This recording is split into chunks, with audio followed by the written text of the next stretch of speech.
ముందుగా సమస్త మహిమగంత ప్రభావం మన యేసుకే చేరును గాక. ఆమేన్. నాకు ఈ అవకాశం ఇచ్చినటువంటి సర్వదేశ్ గారికి, అలాగే పెద్దలకు, డెలిగేట్ గారికి, సిఆర్ గారికి, శ్రేయ సమాజం వారికి, యమనస్తులకు, సర్వేశ్వరి వారి అందరూ కూడా నాకు ప్రత్యేకమైన వందనాలు. అలాగే మీ అందరూ కూడా గుడ్ ఫ్రైడే శుభాకాంక్షలు తెలియజేస్తున్నాను. నాకు దేవుడు ఇచ్చిన మహాకృపను బట్టి ఈ యొక్క రెండో మాట ధ్యానించడానికి ప్రభు ఇచ్చిన కృపను బట్టి ప్రభుకి స్తుతులు తెలుస్తా ఉన్నాను. ఈ యొక్క వాక్యానికి వెళ్ళే ముందు చిన్న ప్రార్థన చేసుకుని వాక్యానికి వెళ్దాం. ముందుగా మూడవ వాక్యంగా లూకాసు వార్త 23వ అధ్యాయము 43వ వచనం. అందుకని ఆ వారిలో నేడు నీవు నాతో కూడా పరదేశంలో ఉండవని నిశ్చయంగా నీతో చెబుతున్నాడని ప్రార్థన చేసుకున్నాం. స్తోత్రం తండ్రి, మీకు వందనాలు, స్తోత్రాలు. మీరు ఇచ్చిన అవకాశం బట్టి మీకు వందనాలయ్యా. మీకు వందనాలు. ఈ రీతిగా కూడుకున్న వాక్యాన్ని మీకు ఇచ్చినందుకు మీకు వందనాలు. మీకు వందనాలు. ఈ యొక్క వాక్యాన్ని ధ్యానించగా మీరే మాకు సహాయం చేసి వాక్యాన్ని ఆత్మానుసారంగా అనుసరించే వాక్యాన్ని మీరు దయచేస్తారని యేసు నామములో అడుగుతున్నాము తండ్రి. ఆమేన్. ఈ రోజు ఏంటో మనందరికీ తెలుసు. నేను ఒక కొత్త హిస్టరీ మీ నుంచి వాక్యాన్ని ముగించడానికి ఆశపడతాను. ఈ రోజు ఏంటంటే మహాశుక్రవారం, అంటే గుడ్ ఫ్రైడే. గుడ్ ఫ్రైడే ఏంటంటే యేసుక్రీస్తు చనిపోతే గుడ్ ఫ్రైడే అంటారు, ఏంటంటే అంటారు అని అనుకోకూడదు. ఎందుకంటే ఆయన చనిపోవడం వల్లే మన యొక్క పాపాలకు విముక్తి కలిగింది కాబట్టి మనం గుడ్ ఫ్రైడే అని చెప్పుకుంటూ ఉంటాం. అయితే ఈ యొక్క గుడ్ ఫ్రైడే జరగడానికి ఈ యొక్క సందర్భం బట్టి మనం మాట్లాడుకొని ముందుకు వెళ్దాం. అయితే ఒక విషయం మీకు హెచ్చరిక చేసి వాక్యానికి వెళ్దాం. ఈరోజు చాలా మంది ఉపవాసం ఉంటారు. అయితే ఉపవాసం అంటే ఏంటి? ఉప అంటే దగ్గరగా, ఉపవాసం అంటే ఉండడం, అంటే దేవునికి దగ్గరగా ఉండడం. ఇలాంటి దేవునికి దగ్గరగా ఉన్నప్పుడు దేవునికి దగ్గరగా ఉండలేదు. ఉపవాసం ఉన్నప్పుడు దేవునికి దగ్గరగా ఉండలేదు. మరి దేవునికి దగ్గరగా ఉంటామంటే ఆహారాన్ని దగ్గరగా ఉంటాం. ఎందుకంటే ఎప్పుడు టైం అయిందా 3 గంటల ఫోన్ చేయాలని ఆశపడతా ఉంటారు. అందుకోసం అలా కాకుండా ఈ యొక్క 3 గంటలు కూడా వాక్యాన్ని ధ్యానించే వారు ఉండాలని కోరుకుంటూ వాక్యానికి వెళ్దాం. అయితే ఈయన రాత్రి, నిన్న శుక్రవారం, ఈరోజు శుక్రవారం సార్, నిన్న గురువారం, ఆయన రాత్రి ఒక రొట్టెని తీసుకుని కృతజ్ఞతాస్తుతులు చెల్లించి ఇది ఆయన పట్టిన శరీరము, రక్తం ఇచ్చి దాని గురించి మనందరికీ తెలుసు. తర్వాత ఆయన అప్పగింపబడ్డారు. ఈరోజు 9 గంటలకు యేసుక్రీస్తు వారు సిలువ వేశారు. సిలువ వేసే ముందు ఏం జరిగింది? సిలువ జరుగుతుండగా ఆయన మాట్లాడారు కదా, ఏ సందర్భాన్ని బట్టి మాట్లాడారు అనే దాని గురించి మాట్లాడుతూ ముందుకెళ్ళారు. అయితే యేసుక్రీస్తుని అప్పగిస్తే మనకు ముందే తెలుసు.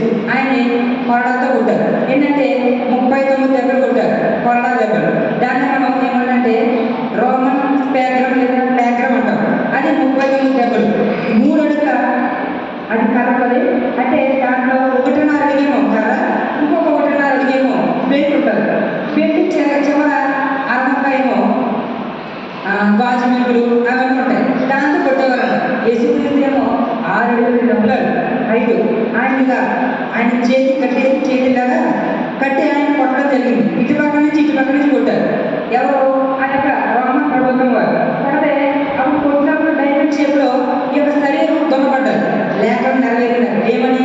నా శరీరము ఈ వరకు దొంగపడతాడని లేఖనం నెరవేరు. తర్వాత అయినా ఆ యొక్క మనిషికి ఏంటంటే దయాత్మకం అసలే లేదు. ఇంకా ఆయన ఏం చేయాలి? ఆయన తిరిగివేయాలన్నారు. తర్వాత పిలాతు ఎంతో కష్టపడ్డాడు. ఎందుకోసం? యేసుక్రీస్తుని ఏ దోషము కనిపించలేదు. తర్వాత ఆ యొక్క విధులు ఉంటారు కదా, వారి చేత రోమన్ గవర్నమెంట్ వాళ్ళు ఏం చేశారంటే ఒక కిరీటం అంటారు. కిరీటం దేని గుర్తు అంటే రాజ్యానికి గుర్తు, లేదా శాసనానికి గుర్తు. కానీ ఇక్కడ ఏ కిరీటం పెట్టారంటే మొన్న కిరీటం పెట్టారు. ఇప్పుడు కనుక మనం ఆలోచిస్తే వాళ్ళు కనుక ఏదైనా పుచ్చుకుంటే నడవలేదు, ఎవరైనా ఎదుగు తీసుకెళ్ళారు. చేతి కనుక ఏదైనా పుచ్చుకుంటే భోజనం చేయలేదు, ఎవరైనా తిరిగేచ్చారు. మరి తలలో కూర్చోలేదు. ఇవి కూడా దాన్ని యూఫోర్బియా మిగి అనే ఆ యొక్క మొక్క తీసుకుని ఒక కిరీటం కూడా అల్లారు. ఈ యొక్క కిరీటాన్ని ఆ యొక్క ముళ్ళు 3 అందులో ఉంటుందంట. అది 1.5 లోపల పుచ్చుకుంటుంది, సన్నగా 1.5 లావుగా ఉంటుంది. అది ఇక్కడ పుచ్చుకుంటూ ఉండేది. పుచ్చుకుంటే రక్తం వచ్చేది. ఆయన ఇదంతా చూశారు. ఎవరు? మనందరూ ఎలా చూస్తామో అక్కడ కూడా వాళ్ళందరూ అంత మాత్రం వాళ్ళందరూ చూశారు. చూసిన వాళ్ళు పేరు ఉంది. వాళ్ళని యూదులు అంటారు. వారు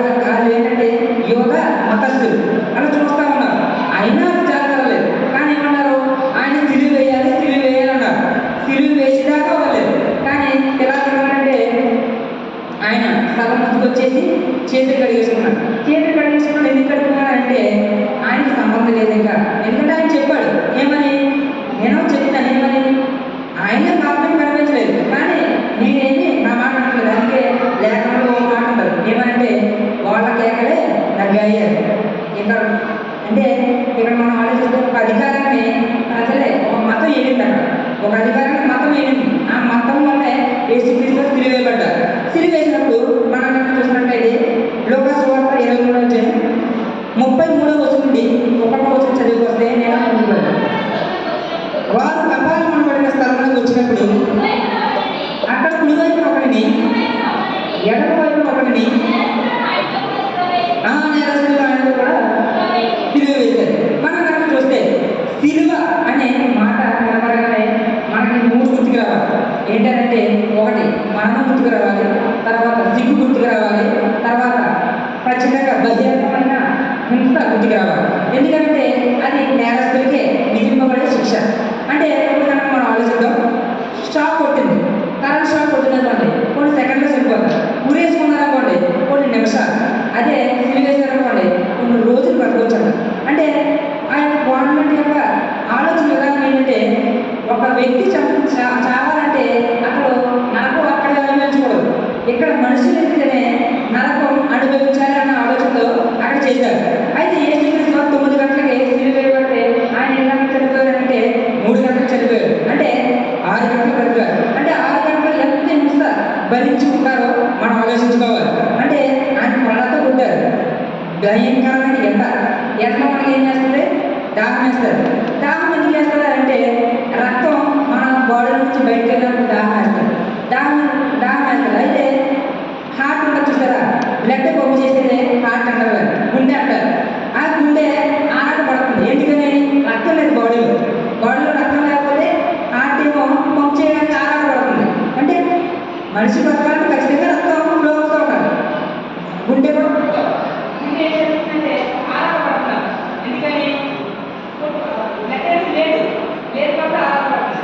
అయినా ఆయన ఏంటంటే ఎక్స్క్లూజివ్ పెయిన్, అంటే విపరీతమైన బాధ ఆయన మన కోసం అనుభవించారు.